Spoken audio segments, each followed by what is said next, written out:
사랑하는 성도 여러분, 오늘도 주 안에서 복되고 귀한 예배 우리 하나님 앞에 시간 올려드리겠습니다. 우리의 마음과 정성을 다하여 오늘 진실함으로 우리 주 앞에 나아가기를 원합니다. 우리 다 같이 묵상으로 기도하며 우리 8월 16일 우리 주일 예배 드리도록 하겠습니다. 허물의 사함을 받고 자신의 죄가 가리워진 자는 복이 있도다. 마음에 간사함이 없고 여호와께 정죄를 당하지 아니하는 자는 복이 있도다. 내가 입을 열지 아니할 때에 종일 신음함으로 내 뼈가 사하였도다. 주의 손이 주야로 나를 누르시오니 내 진액이 빠져서 여름 가뭄에 마름같이 되었도다. 주께 내 죄를 아뢰고 내 죄악을 숨기지 아니하였더니 곧 주께서 내 죄악을 사하셨나이다. 이로 말미암아 모든 경건한 자는 주를 만날 기회를 얻어서 주께 기도할지라. 하나님 감사합니다. 이 시간 하나님의 은혜를 힘있는 자들 주 앞에 나와 기도하고 또한 예배하며 주님을 찬양합니다. 하나님, 우리의 모든 이 예배를 주님 받아주시고 예배를 통하여서 정말 하나님께서 우리의 모든 허물과 죄를 사하여 주시고 하나님께서 우리의 삶 속에 우리의 인생의 방향을 아버지 다시 회복시키시고 인도해 주시기를 원합니다. 믿음으로 주 앞에 나아가기를 원합니다. 우리와 동행하여 주시기를 간절히 바라고나오며 사랑이 많으신 우리 구주 예수님의 이름으로 기도하옵나이다. 아멘. 이 시간 우리 다 같이 사도신경으로 우리의 신앙을 고백하겠습니다. 전능하사 천지를 만드신 하나님 아버지를 내가 믿사오며 그 외아들 우리 주 예수 그리스도를 믿사오니 이는 성령으로 잉태하사 동정녀 마리아에게 나시고 본디오 빌라도에게 고난을 받으사 십자가에 못 박혀 죽으시고 장사한 지 사흘 만에 죽은 자 가운데서 다시 살아나시며 하늘에 오르사 전능하신 하나님 우편에 앉아 계시다가 저리로서 산 자와 죽은 자를 심판하러 오시리라. 성령을 믿사오며 거룩한 공회와 성도가 서로 교통하는 것과 죄를 사하여 주시는 것과 몸이 다시 사는 것과 영원히 사는 것을 믿사옵나이다. 아멘. 보라 주님 구름 타시고 나팔 불 때에 다시 오시네. 모두 외치세 은혜의 해니 시온에서 구원이. 보라 주님 구름 타시고 나팔 불 때에 다시 오시네. 모두 외치세 은혜의 해니 시온에서 구원이. 지금은 엘리야 때처럼 주 말씀이 선포되고 또 주의 종 모세의 때와 같이 언약이 성취되고 비록 전쟁과 기근과 비방 환난 날이 다가와도 우리는 광야에 외치는 소리 주의 길을 예비한. 보라 주님 구름 타시고 나팔 불 때에 다시 오시네. 모두 외치세 은혜의 해니 시온에서 구원이.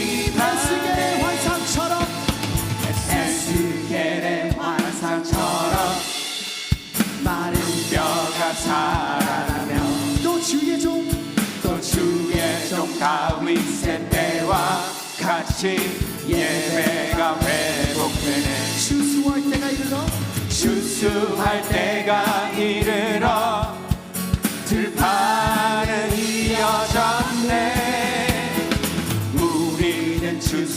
나팔 일꾼 되어 주 말씀을 선포하리. 보라 주님 보라 주님 구름 타시고 나팔 불 때에 다시 오시네. 모두 외치세 은혜의 해니 시온에서 구원이. 여러분의 목소리로 보라 주님 보라 주님 구름 타시고 나팔 불 때에 다시 오시네. 모두 외치세 은혜의 해니 시온에서 구원이.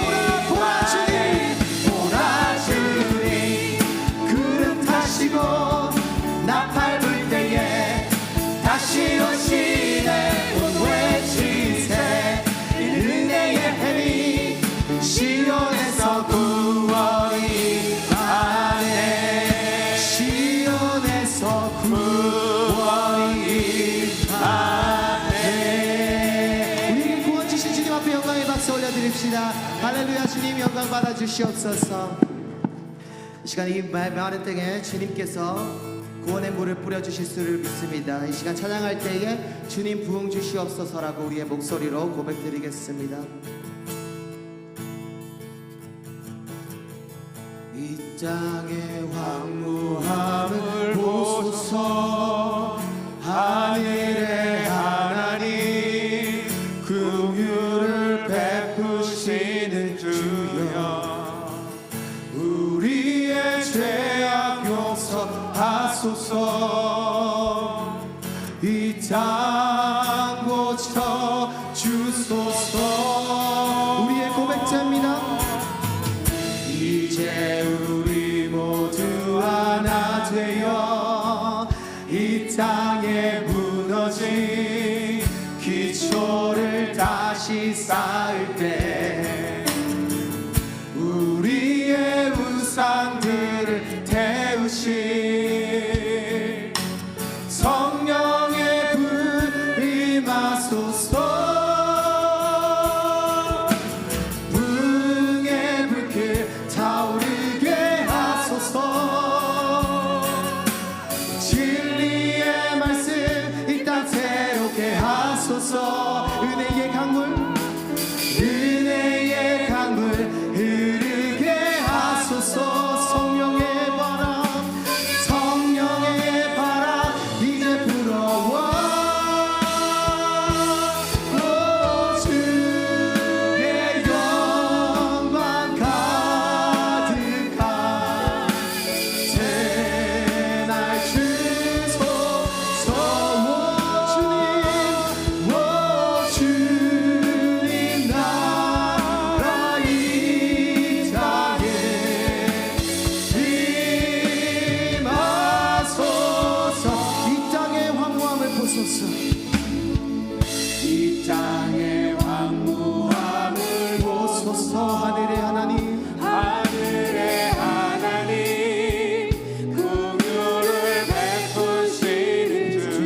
지금 오소서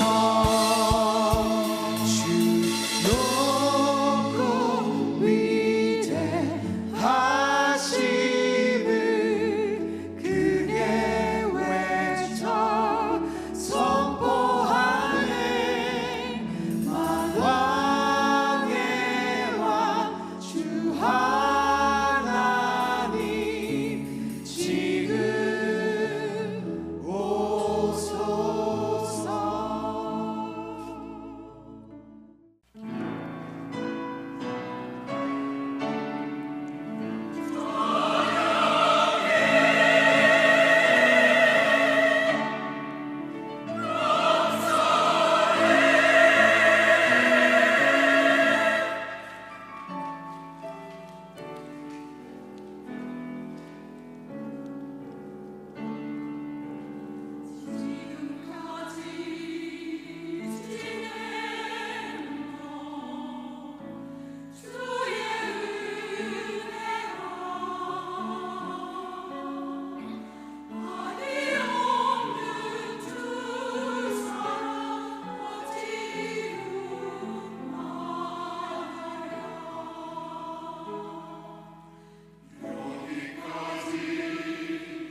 받을 말씀은 갈라디아서 5장 22절, 23절.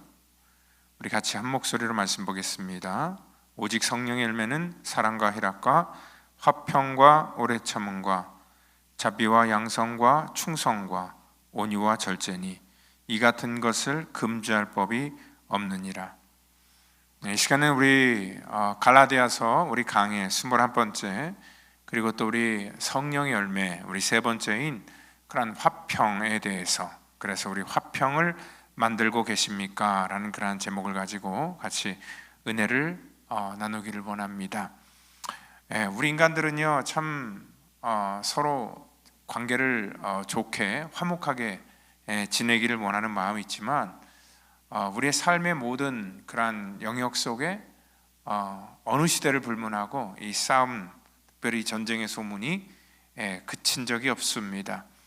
우리 인간들은요 서로 다르기 때문에 싸울까요? 아니면 서로가 같기 때문에 싸울까요? 보편적으로 사람들은 이렇게 생각을 합니다. 우리가 서로 다르기 때문에 싸운다라고 생각을 하죠. 그러니까 사람들은 나름대로 다 어떤 가치관이나 신념이 다르기 때문에 그렇습니다. 그래서 같은 그런 한 민족 안에서도 서로 다른 이념 때문에 우리 동족 상잔의 그런 비극인 6.25 전쟁을 우리가 경험했고, 그리고 또 같은 민족이지만 지금까지도 남과 북으로 나뉘어져서 서로 오갈 수 없는 아주 극한의 대립으로 이 모든 것들이 나아갔다는 것을 알 수 있습니다. 그리고 또한 이 세상에는 어떤 그 종교관에 따라서 종교가 서로 다르다는 그러한 이유로 말미암아 이 싸움, 갈등이 멈추지 않습니다.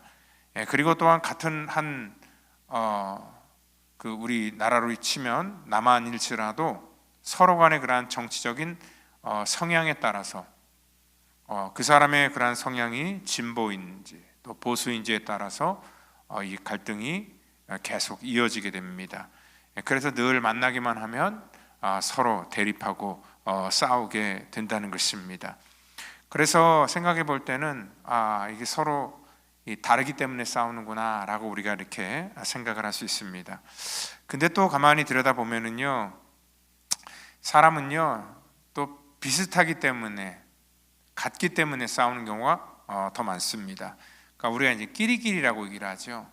같은 수준이기 때문에 같은 수준끼리 또 싸우게 된다는 것입니다. 그러니까 제가 아이들 노는 것도 가만히 보면은요, 아이들이 그냥 평상시 아무것도 없을 때는 자기들끼리 잘 지내다가 갑자기 어떤 장난감 하나가 딱 생기니까 그 장난감을 또 이제 서로 갖고 놀겠다고 갑작스럽게 서로 간의 그 마음 속에서 이러한 그거를 독차지하고 하는 그런 마음이 생기게 되고, 또 누군가 그걸 독차지하면 또 그것을 뺏으려고 하고, 그러면서 이제 그 싸움이 일어나는 것을 볼 수 있습니다. 근데 그 어린 아이들뿐만 아니라 어른도 마찬가지죠. 어떠한 자리 하나를 놓고 서로 그 자리를 차지하겠다고 싸우는 그러한 어른들의 모습도 보면은 달라서가 아니라 서로 지향하는 것이 똑같고 또 마음속에 원하는 것들이 같기 때문에, 근본적으로 같은 것을 욕망하기 때문에 싸운다라고 이렇게 말할 수 있습니다. 근데 이게요, 이게 동떨어진 게 아니라 서로 이렇게 맞물려서 돌아가는 경향이 굉장히 많습니다. 그러니까 우리가 같은 것을 욕망하기 때문에 서로 간에 어떤 그 경쟁자가 되지만, 또 그 서로 경쟁하는 그런 과정 속에서 우리 상대방과 나와의 어떤 그 이 차이를 두려고 합니다.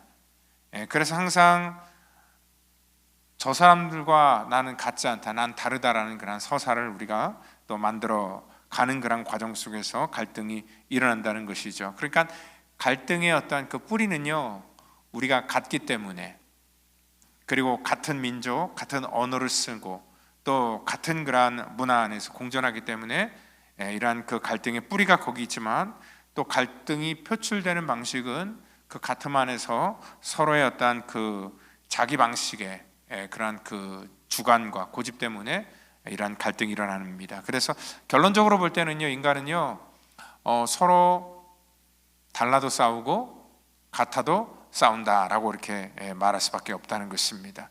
그래서 참 어떻게 보면은 이 화평을 유지하려면은요, 그냥 관계를 다 끊어버리고 이 속세 인연을 끊어버리고 마치 그 자연인처럼 그냥 산에 들어가서 혼자 사는 게 참 편하겠다라는 그러한 생각이 들기도 합니다. 근데 이제 그러한 분들 얘기를 들어보면은요, 이 혼자 있다는 그런 외로움, 이 외로움이 이 갈등과 싸움보다 훨씬 더 힘들다는 그런 얘기를 합니다. 그러니까 이제 뭐 화가 나고 또 갈등을 만든다라는 것은요, 아직 그 상대방에게 무언가를 내가 기대하는 것과 또 같이 이렇게 더불어 살아가니까 이제 그런 감정들이 생기는 거잖아요. 근데 그 외로움이라는 것은요, 누구에게 기대거나 누구와 같이 우리 마음을 나눌 수 있는 대상 자체가 없기 때문에 훨씬 더 어렵다는 거죠. 그래서 성경도 이 외로움에 대해서 굉장히 무겁게 다루고 있죠. 그러니까 하나님께서 창세기 2장에 모든 것을 만드시고 좋다, 보시기에 좋았더라 말하지만 유독 한 가지만 참 하나님께서 말씀하실 때 좋지 않다라고 표현했던 것이 뭐냐면 아담이 혼자 사는 것이 좋지 않다라고 이렇게 말씀을 하셨습니다. 그러니까 이것은 어떤 우리 인간의 어떤 갈등, 고립, 외로움 이런 것들에 대해서 말씀을 하실 때 우리 인간은요, 누군가 관계를 맺어야지 그 관계 안에서 우리가 같이 더불어 살아갈 수 있는 그런 힘을 받게 된다라고 말합니다. 그래서 하나님께서는 그 아담에게 혼자 있는 게 좋지 않아서 돕는 배필인 하와를 주셨습니다. 아담이 하와를 처음 만나는 순간에 얼마나 좋았겠습니까? 정말 뭐 우리 그 연애할 때 그 감정하고 비슷하겠죠. 막 도파민이 막 그 몸에서 호르몬에서 막 팍팍 나왔을 겁니다. 그래서 그가 그 하와를 볼 때 당신은 내 뼈 중에 뼈, 살 중에 살이다. 정말 하와를 보면서 자기 안에 있는 또 다른 자기를 발견한 것 같은 그런 굉장히 즐거움을 그가 거기서 찾을 수 있었다는 것입니다. 근데 여러분들 그 관계, 하나님이 둘이 비슷한 그러한 그 재료를 가지고 또 비슷한 공간 안에 하나님께서 넣어주시고 또 하나님께서는 같은 생각을 하면서 살도록 하셨는데 또 거기서 어떠한 일이 생깁니까? 얼마 가지 못해서 또 이제 서로 함께 있다 보니까 서로 원망하는 그러한 일들이 있던 거지요. 그 선악과를 따먹은 그러한 그 이후에 아마 그 아담은 하나님이 아담에게 왜 그걸 먹었냐라고 질책을 했을 때 저 여자 때문에 그렇습니다. 근데 그 안에 무슨 의미가 포함되어 있어요? 하나님이 나한테 주신 거 아닙니까? 그 여자에게 문제가 있습니다. 뭐 여러분들 만약에 그런 얘기를 또 하와가 들었을 때 뭐 하와는 뭐 뱀 탓을 했지만 결국 뭐 성경에 나와 있지 않지만 그날 아담과 하와의 관계는 아마 그날 저녁에 분명히 부부싸움을 했을 겁니다. 굉장히 아마 좀 그 관계가 힘들지 않았을까라고 생각을 합니다. 그래서 인간의 그러한 그 관계는요, 그 항상 그래요. 그러니까 혼자 있으면 평화로울 것 같은데 또 이 외로움이라는 것 때문에 혼자 있지 못하고 또 같이 이렇게 어울리다 보면은 또 그 안에서 갈등을 겪게 된다는 것입니다. 이 딜레마는요, 우리 교회 안에서도 똑같죠. 이 교회는요, 사실 우리가 교회를 찾아왔다는 것은 어떤 우리 신앙, 우리의 믿음이 같기 때문에 교회라는 그런 공동체에 온 것이고요. 그리고 또한 여기 나름대로 어떠한 그 기대감을 갖습니다.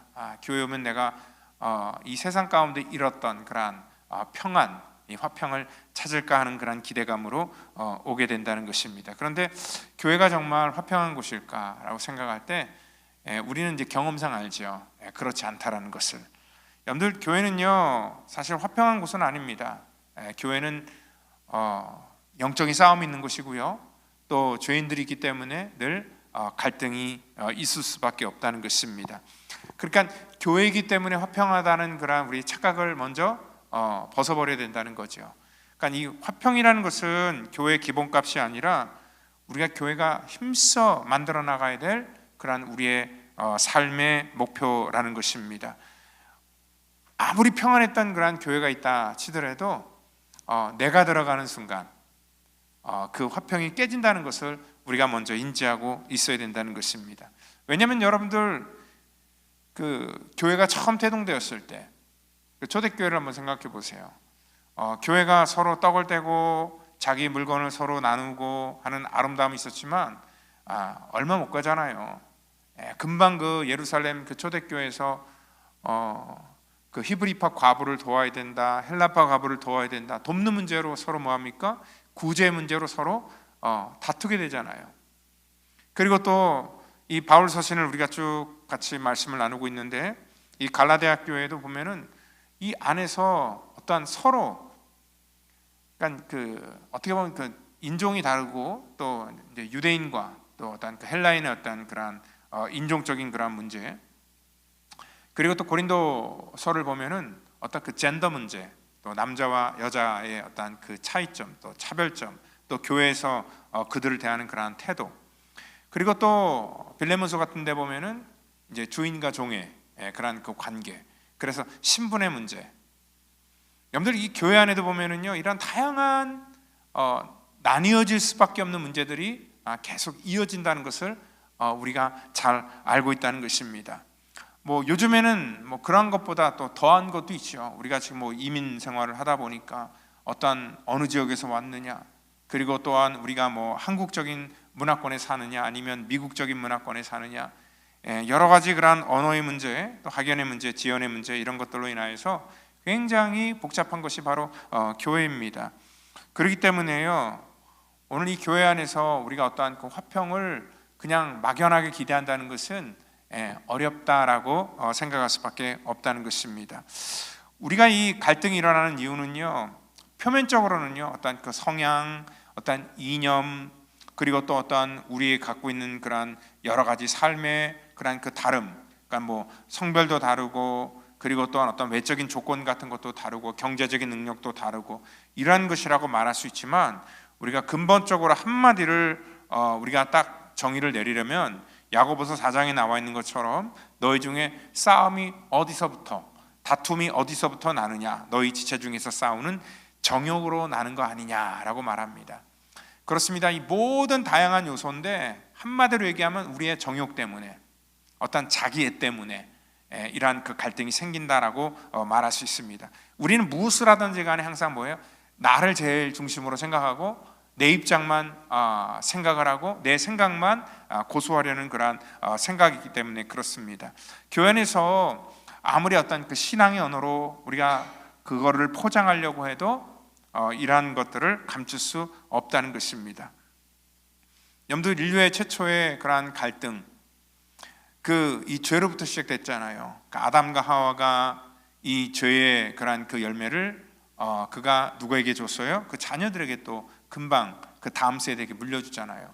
그러니까 여러분들 그 예배를 드리는 문제가 사실 서로를 죽일 만큼 그렇게 심각한 문제였을까라고 생각할지 모르겠지만 그 죄의 쓴뿌리가 그 자녀들에게 전달됐을 때 그들 마음속에 있는 그러한 이 정욕, 어떠한 그 자기중심적인 그러한 생각이 그 예배를 드리는 현장 속에서 가장 중요한 그러한 이 화평의 관계를 깨뜨려 버리는 그러한 일들로 나타났다는 것을 우리가 잘 알고 있다는 것입니다. 그래서 우리가 이 죄의 문제를 갖고 있는 한 우리는 이 땅 가운데 어떠한 화평도 우리 스스로가 만들어낼 수 없다라고 생각할 수 있다는 것입니다. 그러니까 우리가 먼저 하나님과 나와의 어떤 그 화평의 관계가 없는 상황 속에서 우리가 수평적으로 우리가 이웃을 위한 그러한 참된 그러한 화평의 그러한 관계를 우리가 누릴 수 없다는 것입니다.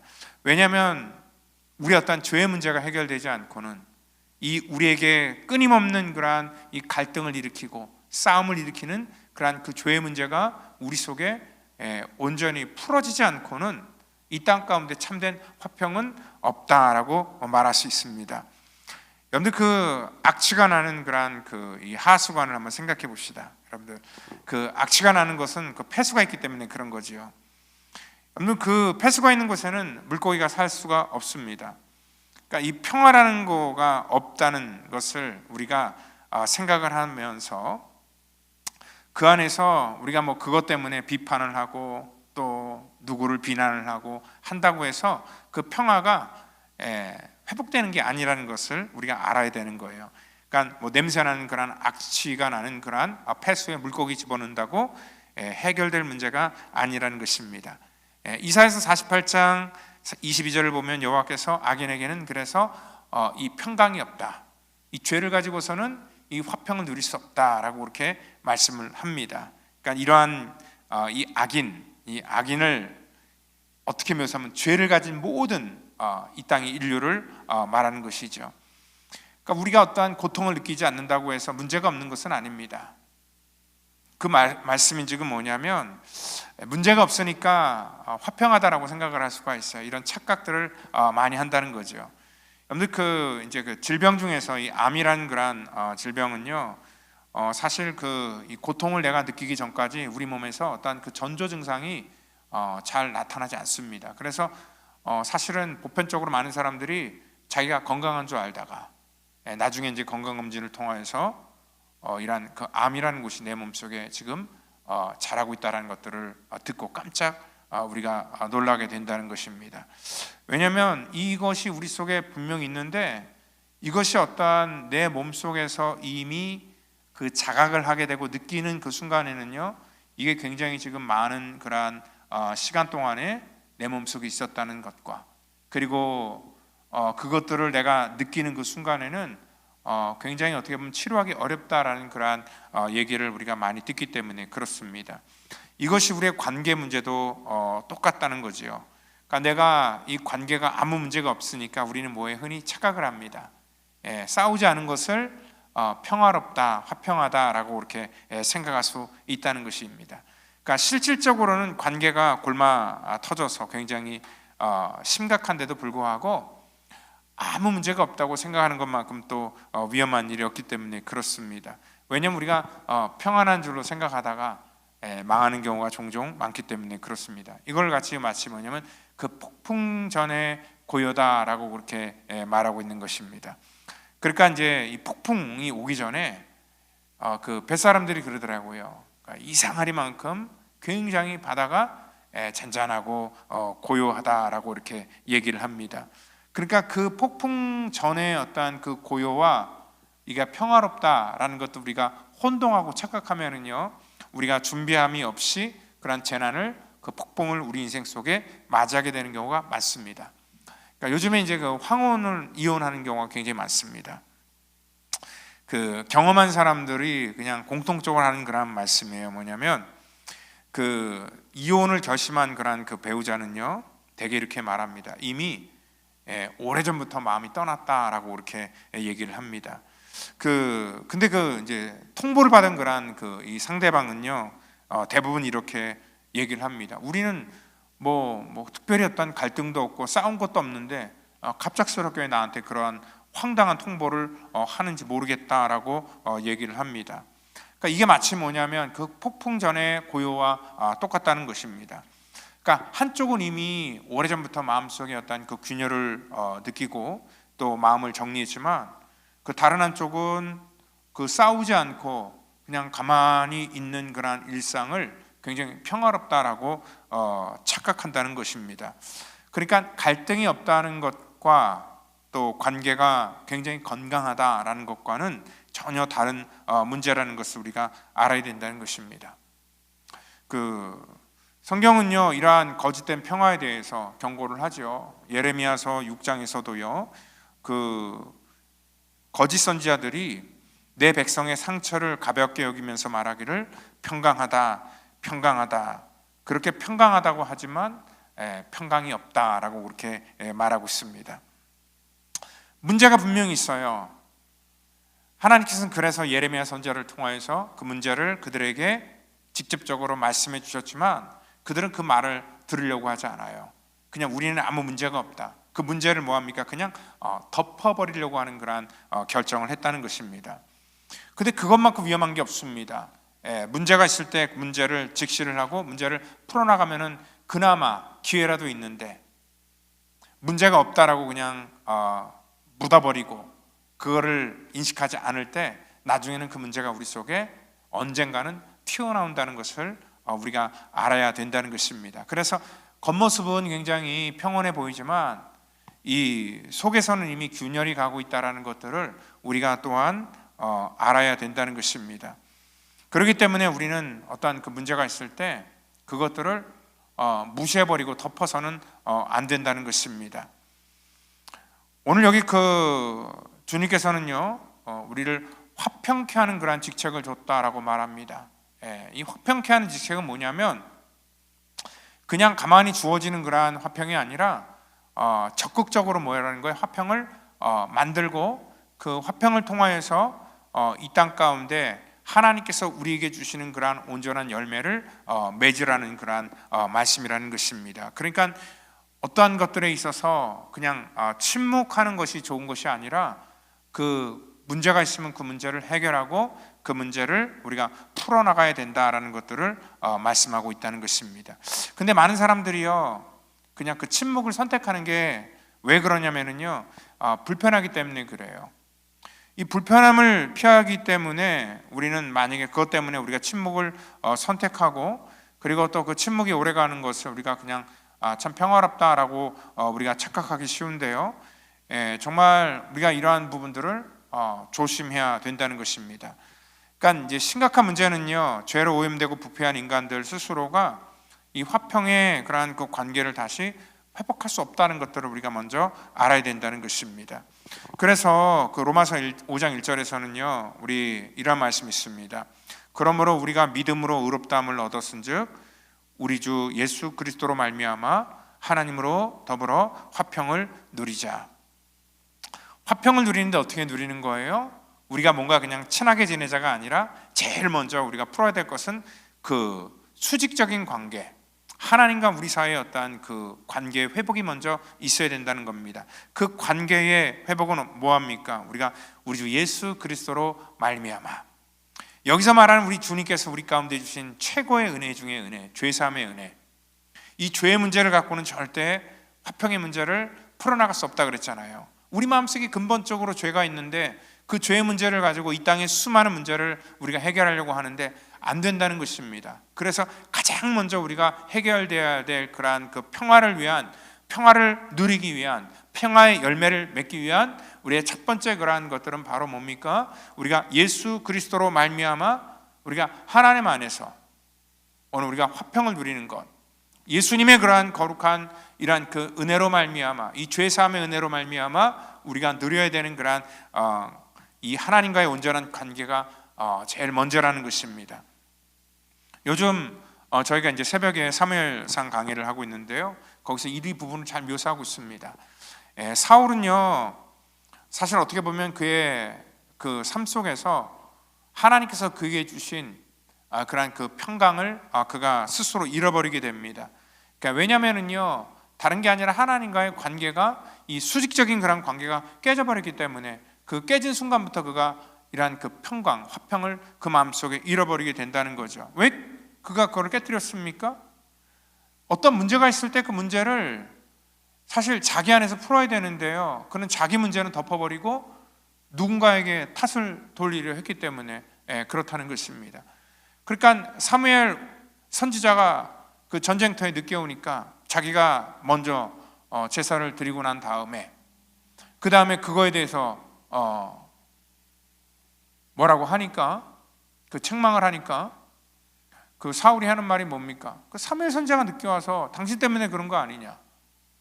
또 그 아말렉과의 전투에서 하나님께서 모든 것들을 다 진멸하라고 했는데 진멸하지 아니하고 그 중에서 좋은 것들을 다 탈취를 하거든요. 그러니까 그 사무엘 선지자가 와서 하는 말이 뭐냐면, 저 양의 울음소리는 뭐고 소의 울음소리는 뭐냐라고 얘기를 했을 때 여러분, 그 사울이 어떠한 그 리액션을 합니까? 이거 죄송합니다. 그 현실 속에서 그 문제를 직시를 해야 되는데 그 문제가 뭐예요? 자기는 그렇게 하려고 했는데 백성들이 어쩔 수 없이, 그리고 그거 하나님 앞에 제사의 제물로 드리려고 그 좋은 것을 취했다라고 하면서 그 상황을 자꾸 이렇게 덮으려고 하고, 그리고 자기는 거기서 빠져나가려고 하는 그러한 이 액션을 취했거든요. 오늘 바로 이러한 문제를 통하여서 계속적으로 이러한 것들이 반복되어질 때에 결국 여호와의 영이 사울에게서 떠났다라는 그러한 것을 말하고요, 그 떠나자마자 어떻습니까? 그 악령이 그를 번뇌하게 하는지라라고 말합니다. 즉 뭐예요? 화평이 사라져버렸다라고 말한다는 것입니다. 하나님과의 그런 관계가 깨져버리는 그 순간부터 그의 삶 속에서 뭐가 생기는 거예요? 이러한 번뇌와 고민, 갑작스럽게 그의 삶이 이렇게 복잡해지기 시작했다는 것입니다. 그래서 화평은요, 어떠한 그 상황, 환경이 만들어내는 게 아니라 그 관계가 만들어낸다라고 말할 수 있습니다. 그 하나님의 그런 영이 떠난 그 순간에 여러분들 그 사울의 환경이 바뀐 건 아무것도 없습니다. 여전히 그는 왕이었고요. 그리고 어떠한 국가적으로 그 당시에 어떠한 그 위기도 잘 극복을 했고요. 그리고 뭐 특별한 문제가 생기지 않았습니다. 여러분들 그 환경은요, 전혀 그를 뭐 번뇌하거나 고통스럽게 하거나 그러한 외부적인 문제는 아무것도 없었다는 것입니다. 그런데 그 마음속에 그 내면에 이러한 그 갑작스럽게 그 화평이 사라짐으로 말미암아 그 마음속에 번민, 어떠한 그 고통, 이런 것들이 그를 번뇌하게 만들었다라고 이렇게 말하는 것은 뭐냐면, 애초부터요 그 화평의 근원이 어떠한 그 우리의 조건, 환경, 그 사람에게서 오는 것이 아니라 그 화평의 가장 첫 번째 조건이 뭡니까? 하나님과의 관계 속에서 온다라고 우리가 알아야 된다는 것입니다. 사울은 그 헛헛한 마음을 어떻게든지 뭐 채우려고 여러 가지 방법을 사용했지만 그게 채워지지가 않는 거예요. 그러니까 그 속에 뭐가 생기는 거예요? 미움과 질투가 생기는 겁니다. 그래서 미워할 대상이 아니잖아요. 다윗은 사실 자기의 사위였고요. 그리고 국가적으로 위기를 잘 극복해낸 그러한 국가의 어떤 정말 필요한 이 영웅이었습니다. 근데 그 사람을 그렇게 미워하고 질투하는 그런 마음이 갑자기 막 불일 듯 그 마음속에 생기게 되고요. 그래서 막 신접한 여인을 찾는 그러한 일들, 결국 뭐냐면 하나님과의 관계가 단절돼 버리니까 그 마음속에 뭐가 생기는 겁니까? 갑작스럽게 사탄이 그 마음을 주관하고 흔든다는 것을 우리가 잘 알고 있는 것입니다. 그래서 이 사울에 대한 얘기는요, 우리 마음속에 하나님과의 관계가 깨질 때 우리 가운데 가장 먼저 잃어버리는 게 뭡니까? 마음속에 화평을 우리가 빼앗긴다라는 것입니다. 그래서 이것들은 어떤 그 상황의 문제가 아니라 화평은 관계의 문제다라고 말할 수 있다는 것입니다. 오늘 이것은 사울뿐만 아니라 우리도 마찬가지입니다. 우리가 원하는 것, 그걸 다 얻는다고 할지라도요, 우리 예수 믿는 사람들이 우리 마음속에 하나님의 영이 떠나버리면 그 빈 공간, 그 헛헛한 마음을 이 세상의 것들로 아무리 채우려고 해도요, 그게 채워지지 않는다는 것을 우리는 분명히 알고 있어야 된다는 것입니다. 그래서 우리는요, 이 관계를 먼저 회복하기 위해서라면 다시 뭐합니까? 하나님 앞에 회개하고, 어떠한 사람을 탓한다든지 환경을 탓한다든지 어떠한 특별한 그런 외부적인 그런 조건을 우리가 상황을 보면서 이 자기의 어떤 이 내면의 이 문제를 해결하려고 하는 것이 아니라 근본적인 그러한 치료가 우리 속에 필요하다는 것입니다. 그래서 우리 주님께서 십자가를 통하여 골로새서 그 1장은요, 그의 십자가의 피로 화평을 이루었다라고 말씀을 하고 있습니다. 우리가 이것을 먼저 선포하고 우리가 인정을 해야 된다는 것입니다. 우리의 진정한 화평은요, 예수 그리스도의 피로 말미암아 우리가 화평을 누렸다라고 말하고 있습니다. 하나님과의 화평, 하나님과의 관계 회복은 이러한 그 죄사함을 우리가 깨닫고, 그리고 또 내가 하나님의 자녀라는 그러한 그 인식이 우리 속에 확실하게 있어야지 그때부터 뭐가 되는 거예요? 우리가 영적인 그러한 사람이 될 수 있다는 것입니다. 근데 이 하나님의 사랑은요, 그리고 또 하나님의 이러한 그 화평은요, 우리가 뭔가 하나님과 협상을 맺어서 조건을 가지고 우리가 얻은 게 아니라 하나님께서 우리 가운데 일방적으로 주셨다는 거예요. 우리 주님께서 십자가를 통하여서 그 구속의 은혜를 우리 가운데 허락하여 주셨고, 예수 그리스도의 그러한 피로 말미암아 우리가 하나님의 거룩한 성소 안에 들어갈 수 있는 그러한 은혜를 주셨다는 것을 여러분들 믿으시길 바랍니다. 그래서 하나님과의 관계의 어떤 화평은 어떤 거래가 아니라 그러한 그 한쪽의 어떤 그 온전한 희생으로 시작되었다라고 말할 수 있습니다. 일방적인 그런 하나님의 사랑이었죠. 우리가 화평을 그래서 얻기 위해서라면 우리 가운데 일방적으로 나한테 주신 하나님의 사랑을 우리가 기억해야 되고, 우리가 그 하나님의 사랑을 입은 사람이라면 우리도 이웃과 어떤 관계를 맺기 위해서 내가 어떤 그 조건을 걸면서 화평을 요구하는 게 아니라, 우리가 뭔가 내가 그에게 아낌없이 일방적으로 줄 때 이러한 그 사랑과의 관계 속에서도 화평이 이루어진다라는 것들을 우리가 그 십자가를 통해서 우리가 배워야 된다는 거죠. 그걸 우리가 알아야지 진정한 교회 안에서 또 관계 안에서의 어떤 그 화평도 우리가 세워질 수 있다는 것입니다. 그걸 잘한 사람이 아브라함이었어요. 창세기 13장을 보면은 그 아브라함과 조카 롯이 함께 살고 있다가 나중에 그 양떼가 점점 불어나고 모든 것들이 같이 함께 살기 어려운 그러한 조건이 되었을 때, 그때 아브라함이 이러한 제안을 하잖아요. 우리는 다 한 친족이고 너나 나나 내 목자나 내 목자나 서로 다투게 하지 말자라고 하면서 나를 좀 떠나라, 이제 그런 얘기를 하면서, 이제 그 아브라함이 했던 조건이 뭡니까? 내가 좌하면 나는 우를 하고 내가 우를 하면 나는 좌를 할 것이다. 삼촌이었지만, 그가 정말 모든 실권을 갖고 있지만 자기 조카 롯에게 모든 그러한 것들을 다 양보를 하잖아요. 여러분들 그렇게 다 양보를 하니까요, 거기에는 갈등과 다툼과 싸움이 일어날 수가 없는 거예요. 그러니까 아브라함도 이렇게 할 수 있는 게 뭐냐면, 그 하나님과의 관계 속에서 이 모든 것들이 하나님께서 나에게 주신 것이고, 그 관계가 온전히 이렇게 세워지니까 뭘 할 수 있어요? 그 수평적으로 자기와 함께 살고 있는 그러한 이 조카 롯에게 모든 것을 다 줄 수 있는 그러한 그 마음을 그가 가질 수 있었다는 것입니다. 우리가 이 땅 가운데 살면서요, 그래서 우리가 힘을 가질 때 이 힘을 내가 가져야지만 사랑과의 어떤 그 평강을 누릴 수 있다 많이 생각합니다. 그러니까 로마가 그런 생각을 가졌죠. 로마는 팍스 로마나, 로마의 힘과 권력을 가지고 평화를 유지해야 된다. 왜냐하면 우리가 힘이 없으면 평화를 빼앗긴다라는 그러한 생각을 갖습니다. 그러니까 세상적인 관점 속에서 맞습니다. 그렇지만 우리 주님께서 원하시는 진정한 그런 화평, 그 화평의 개념과는 완전히 다르다는 것을 우리가 알아야 된다는 거예요. 그래서 이 하나님의 그런 말씀에 손을 얹고 시작했던 이 미국도요, 우리가 그것을 착각하지 말아야 된다는 것입니다. 힘으로 전 세계의 평화를 절대 만들어 나갈 수 없다는 것입니다. 오히려 이 힘의 원리를 가지고 상대방을 제압하여서 잠깐 동안 아무 싸움이 일어나지 않고 갈등이 일어나지 않는 것을 평화라고 생각할지 모르겠지만, 그거는 문제를 그냥 힘으로 눌러버린 것이지 그 절대로 평화의 상태가 아니라는 거지요. 가부장적인 아버지가 집에서 정말 힘으로써 가족들을 짓누르고 그 안에서 독재를 부릴 때 가족들이 아무 소리를 못 낸다고 해서 그 가정이 평화로운 가정이다라고 말할 수 없는 것과 똑같다는 거죠.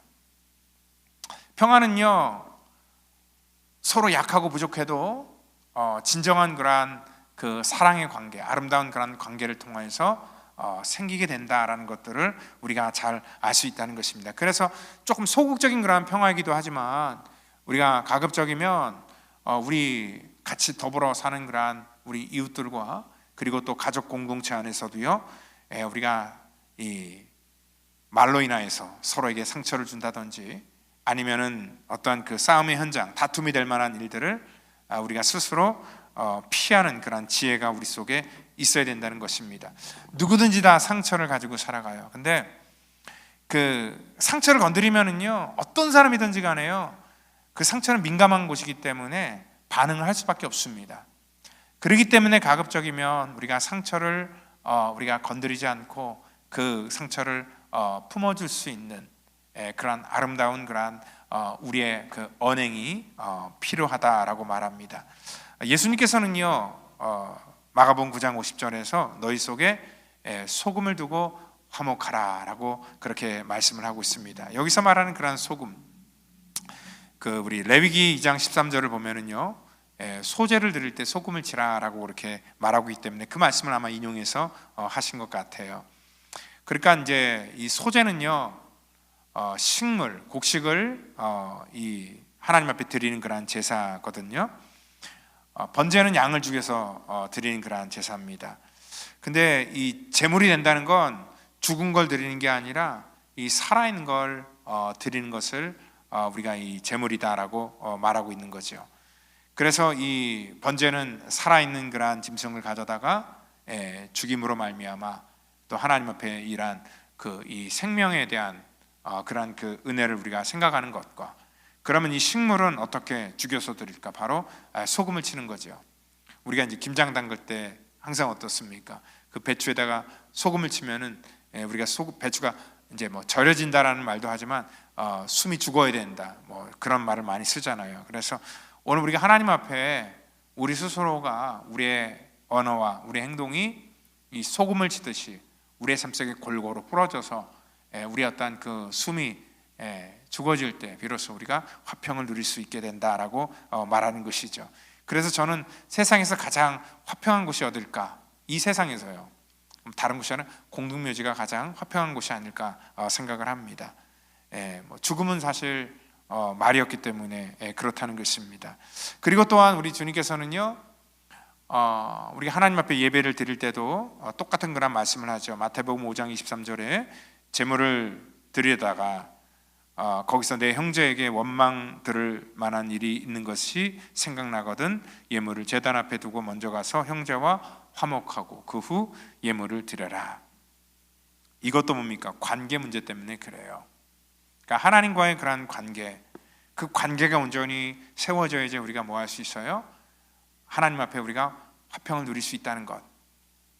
여러분들, 우리가 하나님 앞에 예배를 드리는 것들은 그 하나님과의 어떤 수직적인 관계뿐만 아니라 모든 그런 관계가 다 연결되어 있어요. 우리 같은 믿음의 형제 자매들, 그들도 역시 하나님의 거룩한 피값으로 용서받은 하나님의 자녀들이고, 여러분들 우리가 이런 경험을 많이 하잖아요. 뭐 누군가 갈등 때문에 우리 마음속에 불편해요. 또 이제 집에서 막 부부싸움하고 온 날은 마음이 불편해요. 그러한 날에 예배를 한번 드려보세요. 예배가 잘 드려지는지. 이게 하나님과의 관계는 어떠한 그 이웃과의 관계로 다 이렇게 연결되어 있거든요. 그래서 우리가 가장 중요한 것은 뭐냐면 이러한 관계를 온전히 회복시켜 나가는 것. 오늘 이 타인과의 관계가 하나님과의 그런 관계의 통로라는 것을 우리가 절대 잊지 말아야 된다는 것입니다. 그렇기 때문에 하나님께서는요, 우리 가운데 이러한 화평을 지키라는 그러한 직책을 저와 여러분들에게 주셨다는 것입니다. 그래서 화평케 하는 자여 복이 있도다라고 이렇게 말씀을 하고 있다는 것입니다. 우리가 적극적으로 화평을 만들어야 됩니다. 우리 언어로 사람들을 격려하고 칭찬하고. 요즘 우리 성도들이 뭐 매주 월요일마다 볼링을 같이 치잖아요. 볼링을 또 막 많은 사람들이 좋아해요. 뭐 한 번 갈 때마다 막 30명 넘게 막 와서 같이 이렇게 월요일마다 이렇게 운동을 하는데, 참 그게 뭐냐면 가만히 제가 그 레인마다 들어보면은 부정적인 얘기가 없어요. 물론 안 될 때도 있지만 왜 안 되냐 원망하는 사람이 단 한 사람도 없어요. 그냥 누군가가 아무리 못하는 사람이라도 조금 잘했을 때, 그리고 조금 그 실수를 하더라도 그걸 열심히 또 리커버리 했을 때 옆에 사람들이 격려하고 칭찬하고 막 환호해주고 하니까 뭐예요? 그러한 운동 자체보다는요, 사실 그 주변에 어떤 그 같이 즐거워해주고 축복해주고 하는 그런 분위기가 너무 좋으니까 그러한 운동에 또 매료가 되는 게 아닌가 싶습니다. 그런 걸 하면서 우리의 뭐예요? 자존감이 세워지거든요. 그러니까 뭐 모든 운동들이 어떠한 건 상대적인 그러한 운동도 있지만 이러한 좋은 그러한 취미생활, 우리를 굉장히 건전하게 만든다는 것입니다. 그래서 우리는 어떻게든지 간에 화평을 내가 누려야지 라기보다는 적극적으로 이 화평을 우리가 만들어 나가는 그러한 사명을 가진 사람이다 라고 우리가 먼저 생각을 해야 된다는 것입니다. 그러니까 이 관계라는 것은 하나님과의 관계, 이웃과의 관계 마찬가지죠. 가만히 있으면 저절로 뭐 그냥 이 관계가 유지되는 게 절대 아닙니다. 마치 화초를 키우듯이 우리가 계속 물도 주고 또 관리도 해주고 또 때로는 분갈이도 해주고 뭐 여러 그런 우리의 정성을 쏟아야지 그 식물도 잘 자라는 것처럼 이 관계도요, 그래서 굉장히 중요하다는 것입니다. 그러니까 우리가 진짜 화평을 누리는지, 아니면 그냥 아무 문제가 없이 그냥 서로 간에 그냥 조용하기 때문에 화평하다고 착각하는 건지, 우리가 그것들을 잘 분별해내는 것이죠. 저와 여러분들이 이 믿음의 공동체를 통하여서 우리가 깨달아야 될 것이 바로 그것입니다. 우리는 이 화평의 열매를 맺어나가는 그러한 하나님께서 우리를 부르신 공동체라는 것을 여러분들 믿으시고, 이 열매는 오랜 세월이 걸린다 그랬죠. 오랜 시간을 우리가 참고 견딤으로 말미암아 이러한 아름다운 화평의 열매를 만들어 나가는 그러한 복된 성도가 되기를 예수님의 이름으로 축원드립니다. 다 같이 기도하겠습니다. 하나님 감사합니다. 아름다운 믿음의 공동체 하나님 우리 가운데 주심을 감사합니다. 먼저는 우리 예수 그리스도의 그 은혜를 통하여서 이렇게 믿음의 공동체가 세워졌다는 것을 우리가 먼저 고백합니다. 십자가를 통하여 우리 가운데 주신 하나님의 그 일방적인 그 하나님의 화평의 선언으로 말미암아 하나님과 우리의 관계가 회복되었고, 또 그 은혜를 힘입어서 이 땅 가운데 우리가 살아가면서 이러한 화평을 또한 나누고 또 누리기를 원합니다. 이 화목케 하는 직책을 주셨기에 이 직책을 잘 감당할 수 있도록 우리를 축복해 주시기를 간절히 바랐고 원하오며 사랑이 많으신 예수님의 이름으로 기도하옵나이다. 아멘.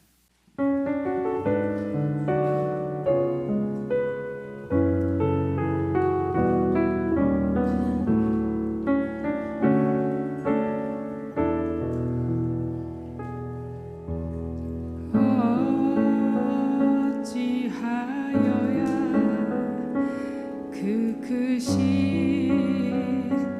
은혜 갚으리 무슨 말로써 그 사랑 참 감사하리요. 하늘에 천군 천사라도 나의 마음 모르리라. 나 이제 새 소망이 있음은 주님의 은혜라.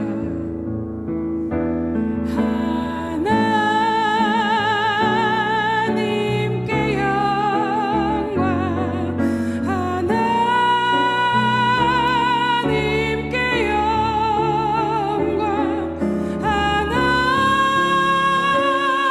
하나님께 영광. 날 사랑하신 주 그 피로 날 구하사 죄에서 건지셨네.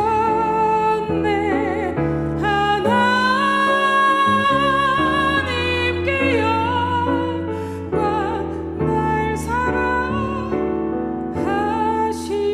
주 바치리라. 모두 나의 일생을 당신께 세상 영광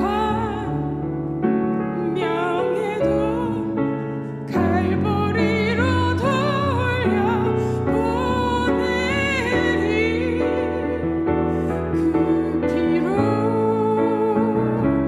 날 구하사 죄에서 건지셨네.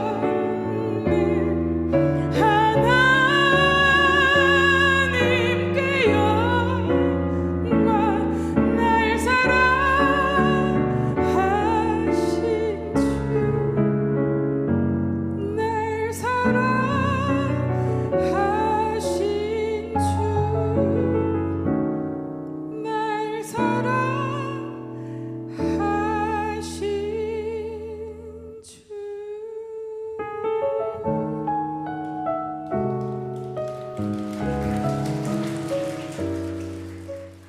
우리 드린 예물 위해서 다 같이 기도합니다. 하나님 감사합니다. 사랑하는 성도들 이 땅 가운데 또 살아가는 모든 삶의 여정 속에 우리 하나님께서 우리와 함께 하시고 또 우리 가운데 베풀어 주신 은혜를 우리가 알고 또 믿기에 이 시간 귀한 예물을 감사하는 마음으로 또 이 모든 예물이 주께로부터 왔다는 것을 내가 믿음으로 고백함으로 또 하나님의 거룩한 나라에 내가 조금이라도 같이 동참하기를 원하는 그러한 마음으로 귀한 예물을 주 앞에 올려드리오니 주님 받으시고 우리의 삶을 하나님 축복하여 주시고 우리 펠로십 교회와 성도들을 하나님의 아름다운 통로로 세우시고 인도해 주시옵소서. 감사하며 사랑이 많으신 예수님의 이름으로 기도하옵나이다. 아멘. 이 시간 우리 교회 소식 전하겠습니다. 우리 한글학교 이번 이제 가을 학기가 시작되었습니다. 우리 8월 15일 우리 어저께부터 이제 새롭게 개강을 했는데 앞으로 15주 동안 우리 아이들을 위해서 여러분들 기도해 주시고 또 아이들 뭐 우리 선생님들이 가르치지만 뭐 화장실을 가거나 아니면 뭐 아이들 먹이는 그런 문제도 있고 또 청소를 해주는 문제도 있고 그런 여러 가지 돌봐줘야 될 문제가 있고요. 그 돌봄의 그러한 과정을 통해서 또 우리 아이들 학부모님들도 만나게 될 터인데 또 좋은 인상과 또 선한 영향력을 또 나눠줘서 또 그 일을 통해서 전도할 수 있는 그러한 귀한 기회가 되기를 부탁드립니다. 그리고 우리 주일학교 풀파티가 8월 30일 날 있는 것 기억하시고 우리 아이들은 빨리 먼저 등록시켜 주시고 그리고 또 우리가 꼭 전도해야 될 그러한 대상자가 있다면 또 그러한 행사를 통하여서 또 좋은 그러한 복음을 전하는 그러한 기회가 되기를 원합니다.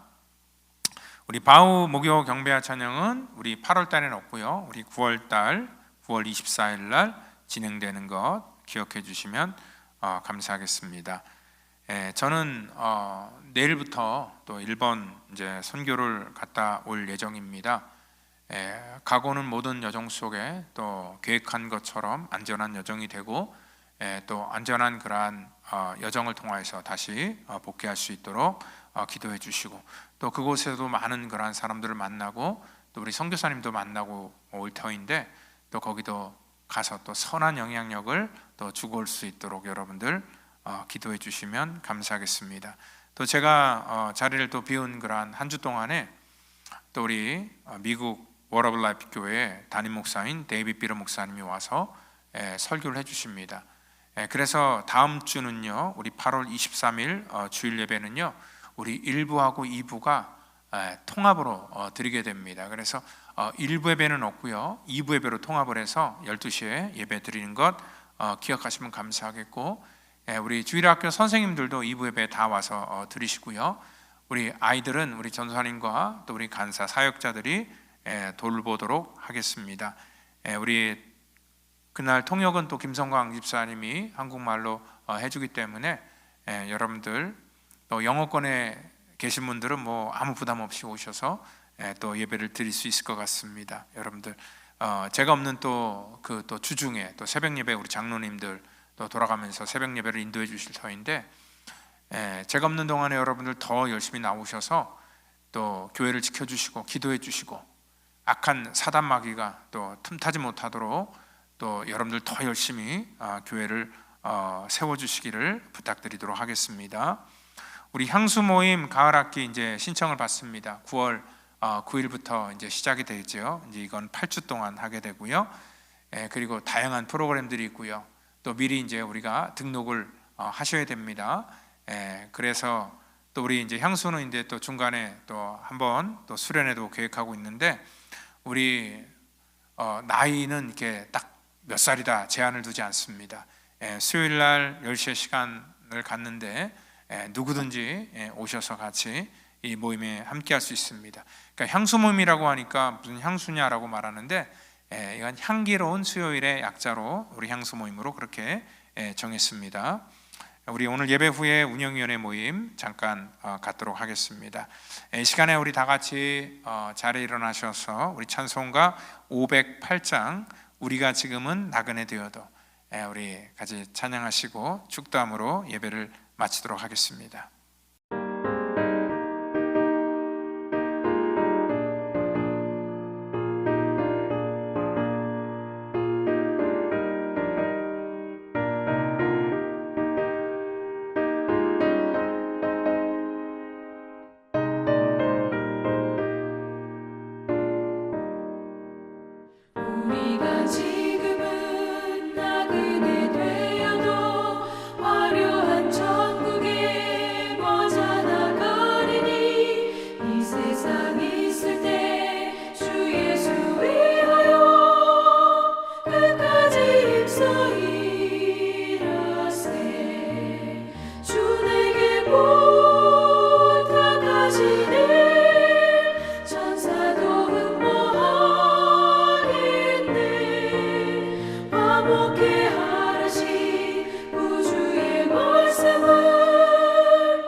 세상 만민들 흉악한 죄에서 떠나라 하시니 이 말씀 듣고서 새 생명 얻으라 이 기쁜 소식 전하세 주 내게 부탁하시니 천사도 흥모하겠네 화목해 하라신 구주의 말씀을 온 세상 널리 전하세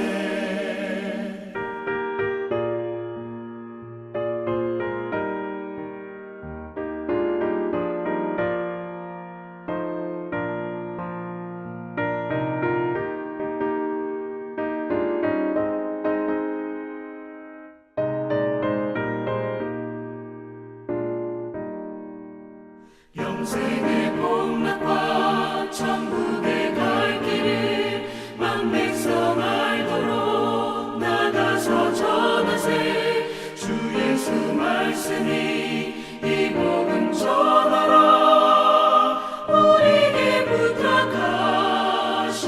부탁하셨네 주 내게 부탁하시니